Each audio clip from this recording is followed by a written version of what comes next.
আসসালামু আলাইকুম। আমি এর আগে অনেক বড় একটা সমস্যার ভেতরে ছিলাম। আমি এর আগে ভিডিওতে দেখাইছি যে আমার জমিতে ঘাস ছিল না, যার কারণে আমি গরুকে বেশি একটা খাবার দিতে পারি নাই। আমার জমিতে এখন বর্তমানে যে ঘাস আছে ইনশাআল্লাহ সেই ঘাস আপনার 1 মাস যাবে। আপনারা জানেন যে কিছুদিন যাবত থেকে বৃষ্টি হচ্ছিল, যার কারণে রাস্তাঘাটের পরিস্থিতি তেমন একটা ভালো নয়। এই জন্য আমি আর আমার আব্বু আসলাম জমিতে। দেখতে পাচ্ছেন আমার আব্বু সে ঘাসগুলো কাটতেছে এবং আমি ঘাসগুলো নিয়ে ভ্যান ভরাচ্ছি। আমি বলতে চাই যে সেটা হচ্ছে ঘাস ছাড়া গরু পালন করাটা একটা অসম্ভব একটা কাজ, কারণ ঘাস ছাড়া আপনি কখনোই গরু পালন করতে পারবেন না। যারা গরু পালন করেন তারা জানেন যে গরু পালন করার জন্য ঘাস প্রয়োজন।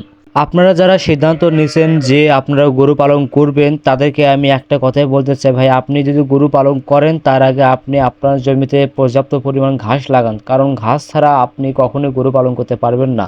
গরুকে মোটা তাজা করার জন্য গরুকে খাবার দিতেই হবে, আর কোনো বিকল্প নাই। আপনি যদি গরুকে খাবার না দেন তাহলে গরু কোনো মতেই মোটা তাজা হবে না। এই জন্য আপনাকে সর্বপ্রথম জমিতে ঘাস কাটতে হবে। আমার ঘাস কাটা শেষ, আমি এখন বাড়ির দিকে রওনা দেব। তো আসার সময় আমার ভিতর যে কলা গাছগুলো ছিল সেই কলা গাছগুলো কেটে নিয়ে যাব, কারণ এই কলা গাছগুলো আমার গরু অনেক সুন্দরভাবে খায়। আমি আপনাদেরকে যে বিষয়গুলো বললাম এই বিষয়গুলো মনে রাখবেন।